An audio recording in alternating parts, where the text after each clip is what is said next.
Hai semuanya, kami dari kelompok 1975 akan memaparkan materi tentang populasi, sampel, dan teknik pengumpulan sampel. Perkenalkan, nama saya Muhammad Hafiz Hidayatullah. Nama saya Marguri. Nama saya Ongki Saputra. Nama saya Chelsea Novitria Salsabila. Nama saya Melgina Pristopo. Dan nama saya Oktavia Ramadhani Putri.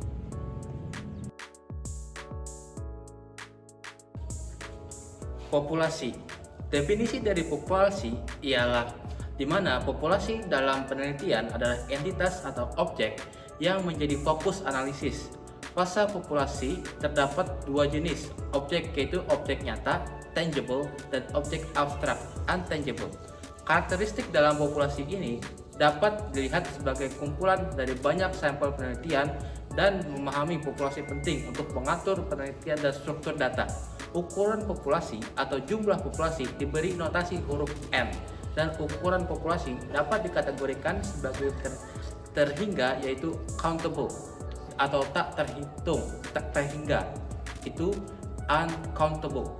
Dalam metode pengumpulan data dapat menjadi dua teknik, yaitu pertama sensus, mencakup keseluruhan populasi, lalu sampling, menggunakan sebagian populasi untuk studi. Contoh penggunaan yaitu keseluruhan itu adalah pada sensus yang dilakukan oleh BPS untuk mendata seluruh penduduk Indonesia. Lalu survei yang dilakukan jika menggunakan sampel dari populasi untuk penelitian tertentu. Kriteria dan proses penyusunan kerangka sampel, yaitu merupakan langkah penting dalam penelitian untuk mendesain kerangka atau frame of sample, yang dimana peneliti harus memikirkan tentang pengambilan data dari sampel yang telah ditentukan. Kemudian, sampel harus merepresentasikan populasi secara akurat, karena sampel berfungsi untuk merefleksikan realitas dari populasi. Sampel ini mencerminkan karakteristik dan realitas yang ada dalam populasi tersebut. Hubungan antara sampel dan populasi harus dipahami dengan baik, dan sampel harus merefleksikan populasi dan menjadi representasi yang benar. Ada 4 karakteristik yang harus diperhatikan dalam proses penyusunan kerangka sampel. Yang pertama, sampel harus dapat menggambarkan populasi. Sampel harus dapat mewakili populasi yang ingin diteliti untuk mendapatkan hasil yang valid dan akurat. Yang kedua, ada sampel menentukan tingkat presisi dari penelitian. Sampel membantu dalam menentukan sejauh mana estimasi yang dihasilkan mencerminkan keadaan sebenarnya dengan tingkat kepercayaan tertentu. Selanjutnya, ada sampel membantu menetapkan penyimpanan standar dari taksiran. Proses pengambilan sampel yang sederhana mempermudah analisis dan menghemat waktu serta biaya penelitian. Yang terakhir, ada pemilihan proksi yang tepat. Pemilihan sampel harus berdasarkan proksi yang relevan dengan tujuan riset. Misalnya, analisis kualitas komunikasi organisasi harus melibatkan proksi dari dua jenis organisasi untuk menggambarkan perbedaan. Selanjutnya kita akan masuk kepada tahapan untuk mendapatkan sampel yang akurat.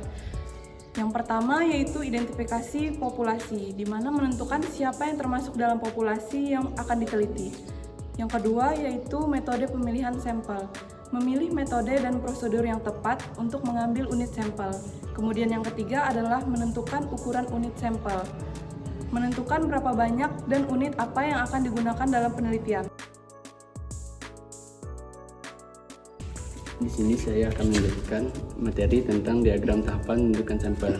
Diagram menyajikan langkah-langkah sistematis dalam proses pemilihan sampel, dari identifikasi populasi hingga penentuan ukuran dan unit sampel. Dengan mengikuti langkah-langkah yang sistematis dan mempertimbangkan faktor-faktor di atas, peneliti dapat memastikan bahwa hasil penelitian yang diperoleh lebih akurat dan dapat diandalkan. Selanjutnya, identifikasi populasi.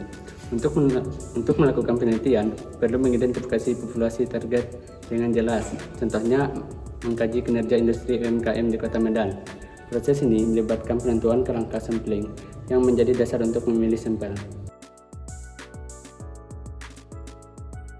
Di sini saya akan melanjutkan sumber data populasi.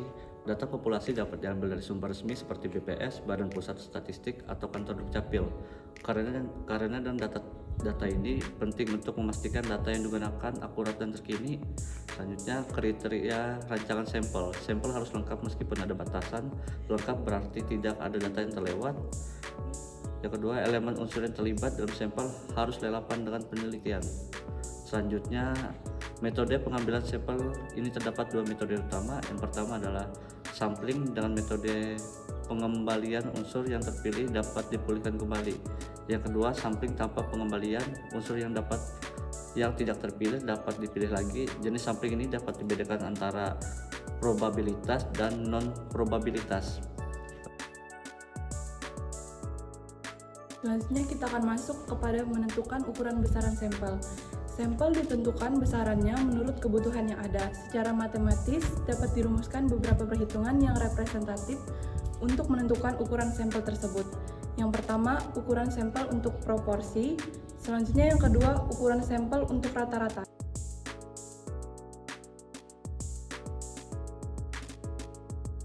Baik, sekian dari pemaparan materi kami. Kami ucapkan terima kasih.